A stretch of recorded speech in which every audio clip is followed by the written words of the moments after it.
ఈరోజు మనం చెప్పుకునే లైఫ్ స్టైల్ బిల్ గేట్స్. ఆయన గురించి ఎంత చెప్పుకున్నా తక్కువే.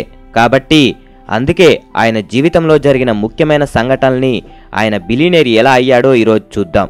మనమందరం ఇప్పుడు కంప్యూటర్ జనరేషన్లో ఉండడానికి కారణం ముగ్గురు వ్యక్తులు. ఒకటి చార్లెస్ బబేజ్, రెండు Paul Allen and Bill Gates. కంప్యూటర్ని కనిపెట్టిన వ్యక్తి చార్లెస్ బబేజ్.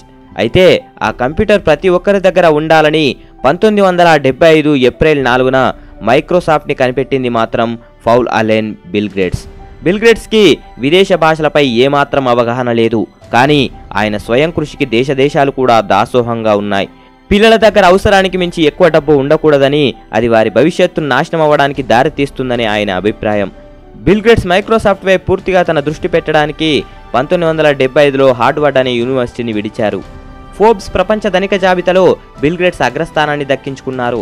7,500 కోట్ల సంపాదనతో ఈ ఏడాది కూడా మొదటి స్థానాన్ని దక్కించుకున్నారు. బిల్ గేట్స్ వరుసగా 3 సంవత్సరాలు ఫోర్బ్స్ బిలియనియర్ జాబితాలో ముందు స్థానంలో నిలిచారు. బిల్ గేట్స్ 1955వ సంవత్సరం అక్టోబర్ 28న అమెరికాలోని సియాటిల్ నగరంలో జన్మించాడు. తనకి లెక్కలు, కంప్యూటర్ అన్నా చాలా ఇష్టం. బిల్ గేట్స్ 13 సంవత్సరాల వయసులో ఒక గేమ్ ప్రోగ్రాం రాశాడు. అయితే బిల్ గేట్స్ తల్లిదండ్రుల కోరిక ఏంటో తెలుసా? బిల్ గేట్స్ని లాయర్ చేయాలనుకున్నారు. కానీ బిల్ గేట్స్కి కంప్యూటర్ అంటే చాలా ఇష్టం.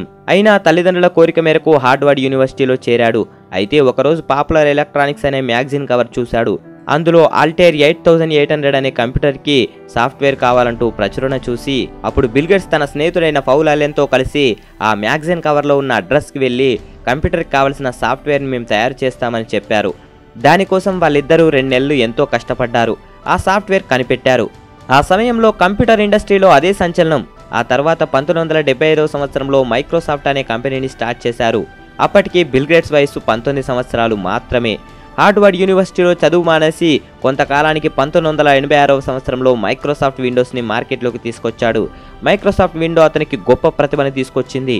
అప్పట్లో 95% ఆపరేటింగ్ సిస్టమ్ మార్కెట్ మైక్రోసాఫ్ట్లోనే ఉండేది. అప్పట్లో ఆయనపై కొన్ని కేసులు కూడా నడిచాయి. బిల్ గేట్స్ మైక్రోసాఫ్ట్ తప్ప వేరే ఏ ఆపరేటింగ్ సిస్టమ్ని మార్కెట్లోకి రానివ్వట్లేదని. అయినా దానికి బిల్ గేట్స్ భయపడలేదు. ఆయన ఎప్పటికప్పుడు మారుతున్న జనరేషన్ ఆధారంగా కొత్త ఆలోచనలతో మైక్రోసాఫ్ట్ని ముందుకు నడిపించాడు. ఆయన కోరిక ఏంటంటే 30 ఏళ్ల వయసులోనే మిలియనియర్ కావాలని. కానీ అతను 31 ఏళ్ల వయసుకి బిలియనియర్ అయిపోయాడు. ఆయన ఎంతో స్థాయికి ఎదిగారు. ఎంత స్థాయి కంటే గత 25 సంవత్సరాల్లో 18 సార్లు బిలియనియర్ వ్యక్తుల్లో ఆయనే మొదటి స్థానంలో ఉన్నారు. దీన్ని బట్టి ఆయన ఏ రోజు ఇది చాలు అనుకోలేదు. మారుతున్న జనరేషన్ని బట్టి ఆయన కూడా మైక్రోసాఫ్ట్ని మారుస్తూ ముందుకు వెళ్తున్నాడు. కాబట్టి ఈరోజు ఆయన ఆ స్థానంలో ఉన్నాడు. దీనిపై యువత చాలా దృష్టి పెట్టాల్సిన అవసరం ఉంది. ఎందుకంటే ఆ రోజు ఆయన తనకిష్టమైన మైక్రోసాఫ్ట్ కనిపెట్టకుండా వాళ్ళ తల్లిదండ్రుల కోరిక మేరకు లాయర్ కావాలని హార్వర్డ్ యూనివర్సిటీలో చేరిన వ్యక్తి అలానే చదివితే ఈరోజు మనకు మైక్రోసాఫ్ట్ విండో అనేది లేకుండా ఉండేది అనేది నా అభిప్రాయం.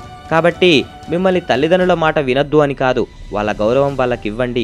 మనిషి అన్నప్పుడు ప్రతి ఒక్కరికి ఒక గోల్ అనేది ఉంటుంది. ఆ గోల్ ఏంటి అనేది తల్లిదండ్రులకు చక్కగా వివరించి వాళ్ళని ఒప్పించి మీరు సాధించాలనుకునేది మీరు సాధించండి. జై హింద్.